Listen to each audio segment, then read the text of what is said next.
Kalaulah saya tahu semua benda yang saya nak cakap untuk video kali ni, dah tentu 7 tahun lepas saya akan jadi pelari yang lebih baik macam hari ini. Untuk video kali ni, dengan harapan saya dapat membantu anda semua membuat satu perkongsian tentang kesilapan yang pernah saya lakukan pada awal permulaan saya berlari, supaya anda tak ulangi kesilapan yang sama. At least saya dapat bantu anda supaya menjadi pelari yang lebih baik, pelari yang lebih efisien, yang paling penting anda enjoy berlari. Sebelum kita start, saya perkenalkan diri, nama saya Hazin Nyem, korang boleh panggil Nyem. Welcome to my channel bagi subscribers yang baru datang ke channel ini. Saya juga pelari macam anda semua dan saya suka berkongsi tentang ilmu sukan larian, ilmu baik kita kongsi bersama. Hari ini saya nak kongsikan 5 kesilapan yang pernah saya buat dalam latihan pada waktu dulu. Apa tunggu lagi? Let's go.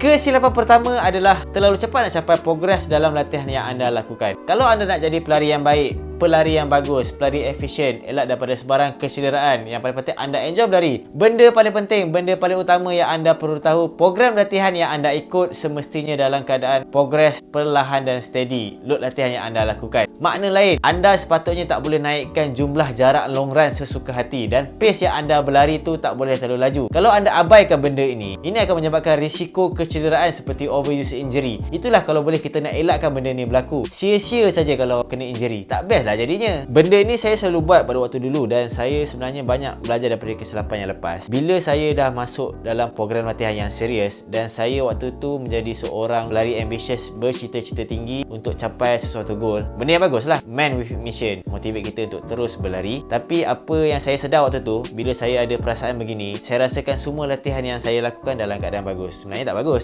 Cuma waktu tu saya timbul satu perasaan saya nak tambahkan load latihan yang lain dalam program latihan saya. Sebenarnya tak boleh lagi, tapi saya cuba sesuka hati nak tambah load latihan supaya progres saya nampak lebih cepat. Itu kesilapan yang saya sedar. Kita tak boleh sesuka hati tambahkan load dalam keadaan kita belum adaptasi dengan latihan program sebegitu. Waktu dulu saya pun pernah sertai larian jarak maraton 42 kilo dan larian ultra maraton jarak 70 kilo. Jauh juga jarak tu kan. Saya pun tak sangka saya boleh habiskan jarak tersebut. Alhamdulillah, saya memang dapat habiskan 2 jarak tersebut dalam keadaan yang baik tanpa sebarang kecederaan. Yang paling penting saya dapat finish strong. Apa yang saya boleh kongsikan, seingat saya waktu tu, progress development saya dalam keadaan yang baik. Saya punya latihan program dalam keadaan yang baik. Itu menyebabkan saya dapat finish strong. Dan saya ingin cakapkan ucapan terima kasih dekat program latihan yang saya ikut. Memang agak berdisiplin juga saya ikut waktu itu. Temponya agak panjang. Yang paling penting, point dekat sini adalah progres latihan yang saya lakukan adalah dalam keadaan perlahan dan steady. Soalan tentang berapa cepat kita boleh naikkan load latihan, sebenarnya masih tak ada black and white yang terbukti untuk menjawab soalan tersebut. Tapi apa yang saya boleh kongsikan kepada anda semua, ada rule of thumb mengatakan kita tak boleh berlari lebih daripada volume mileage mingguan sebanyak 10% dalam satu masa.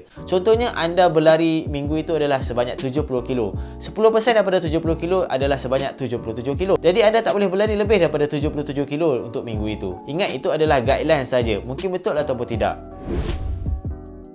Kesilapan nombor 2 adalah berlari terlalu laju dalam setiap latihan yang kita lakukan. Kita biasa dengar approach no pain no gain dalam latihan yang kita lakukan, betul tak? Biasanya approach begini sangat popular di kalangan para runners beginner di luar sana sebab nak jadi laju. Tapi korang kena tahu, bagi pendapat saya, approach begini memang sangat bagus. Ia dapat membantu pelari untuk push badan dia, push all out badan dia, berlari lebih laju. Terutamanya kalau korang buat latihan seperti high intensity, contohnya hard workout, hard tempo dan sebagainya. Approach begini sebenarnya tak berapa sesuai untuk kalangan beginners di luar sana. Sebab salah satunya adalah tak setiap hari badan kita akan sentiasa fresh. Jadi nak rasa push all out setiap hari, setiap latihan kita lakukan memang tak akan dapat. Bagi pendapat saya, kalau korang beginner runner di luar sana, elakkan guna approach begini. Ia menyebabkan risiko kecederaan yang tinggi buat korang. Macam saya pernah buat biasaan untuk setiap minggu, hari pertama, hari kedua, saya akan lakukan hard session seperti speed session, hard tempo, long run, sesuka hati yang saya nak. Keesokan harinya, bila saya nak masukkan untuk speed session ataupun hard session sekali lagi, badan saya rasa nampak macam lemah. Badan saya tak habis recover daripada latihan yang saya buat sebelum hari saya buat tu lah.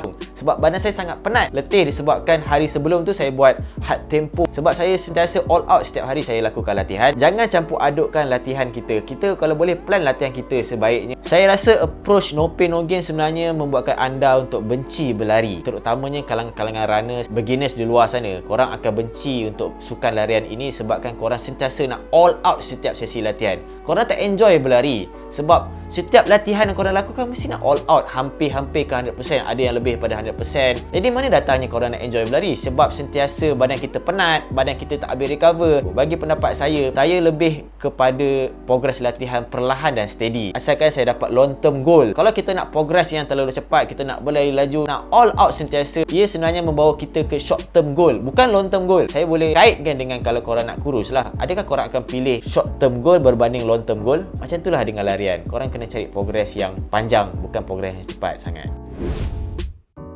Kesilapan nombor 3 adalah kita tidak faham kepentingan konsistensi. Kalau kita tak slow progress dalam latihan kita buat, kita nak berlari laju je, memang susah kita nak capai konsisten dalam berlari ni. Konsisten berlari ni sangat penting untuk kita elak injury, untuk kita nampak progres yang baik dalam latihan kita lakukan. Contoh mudah, okey, ada satu masa tu anda tak berlari langsung dalam 1 minggu sebabkan mungkin anda busy, anda cedera. Tapi satu masa, satu hari tu anda tiba-tiba buat hard workout, speed session, long run, tiba-tiba yang korang tak lama buat. Ini sebenarnya dapat mengundang korang punya risiko kecederaan yang tinggi. Sebab korang dah lama tak buat, muscle korang tengah rehat, muscle korang akan terkejut. Ia akan menyebabkan risiko kecederaan yang tinggi. Sedangkan kalau anda konsisten berlari, sebenarnya dapat membantu korang punya muscle, korang punya tendon, korang punya tulang, struktur badan untuk memberi rangsangan stimulai untuk terus kuat. Jadi muscle korang akan sentiasa nampak progres yang baik. Korang kena disiplin dalam korang punya latihan, barulah korang boleh nampak progres latihan yang korang buat. Mungkin korang boleh mulakan latihan korang dengan 3 ke 4 kali seminggu korang berlatih. Daripada korang tak lari langsung, cuba kalau boleh, biarlah perlahan pun tak apa, biarlah tempoh pendek pun tak kisah. Kalau korang dapat 20 minit pun dah okey setiap hari yang korang lari. Yang penting korang disiplin dan konsisten berlari. Korang pasti akan nampak hasil yang baik. Itu sebabnya saya sarankan anda cuba cari pola latihan atau program latihan yang anda buat. Korang boleh kaitkan dengan lifestyle korang. Korang boleh jadikan macam satu habit korang berlari.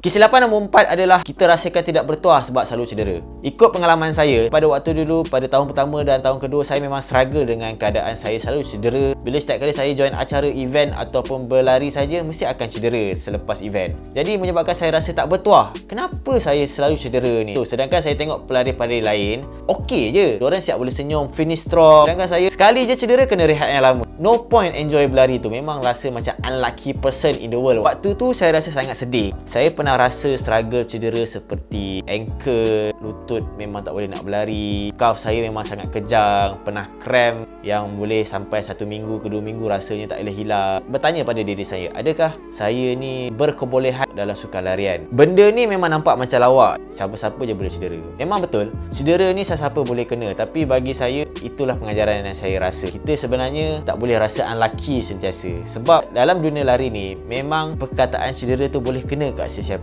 Mungkin ada masanya kita akan tercedera. Even pelari-pelari yang berpengalaman, atlet macam Kipchoge sekalipun pernah tercedera dalam latihan. Apalah kita sangat yang pelari-pelari newbie ni, macam kita ni memang akan kena cedera. Itulah mematangkan saya untuk terus berlari, tak nak terus give up. Tapi korang kena keep going. Apa nasihat saya? Kalau boleh, anda cuba cari penyelesaian. Kenapa anda tercedera daripada latihan tersebut? Jangan terus berlari saja. Mungkin kesilapan anda pada latihan, korang punya larian form yang berterabur, teknik larian korang yang tak betul. Korang kena fikirkan, banyak dia punya punca-punca tercedera tersebut. Daripada korang sentiasa fikir, kenapa saya ni unlucky person in the world sentiasa, lebih baik korang cari jalan penyelesaian daripada korang terus rasa macam nak give up. Baik korang terus keep going, improve daripada hari ke hari, improve daripada progress yang korang lakukan.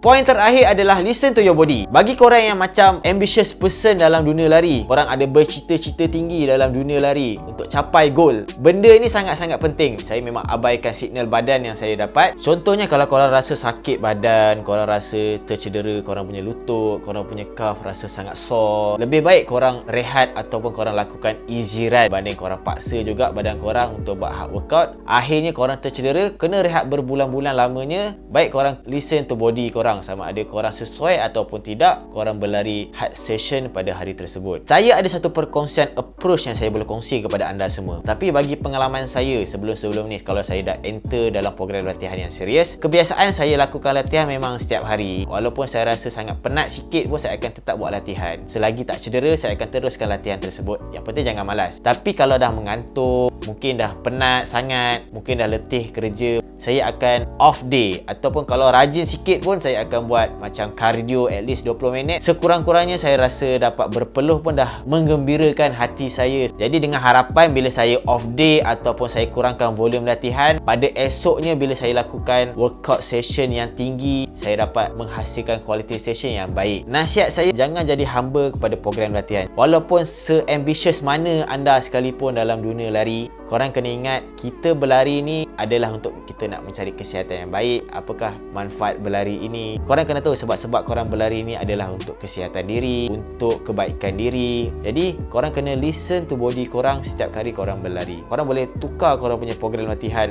ikut korang punya keadaan semasa. Tak semestinya korang kena ikut betul-betul program latihan korang lakukan. Kesimpulan untuk konten kali ini, saya dah kongsikan 5 kesilapan yang pernah saya lakukan seawal tahun pertama, tahun kedua saya berlari. Tapi saya sentiasa belajar daripada kesilapan yang lepas. Itu adalah key point yang terbaik. Kita listen from mistake apa yang kita buat. Itu membuatkan kita lebih matang dalam sukan larian. Kita jumpa lagi next video. Aku Bro Nyem, ilmu baik kita kongsi bersama. See ya. Assalamualaikum.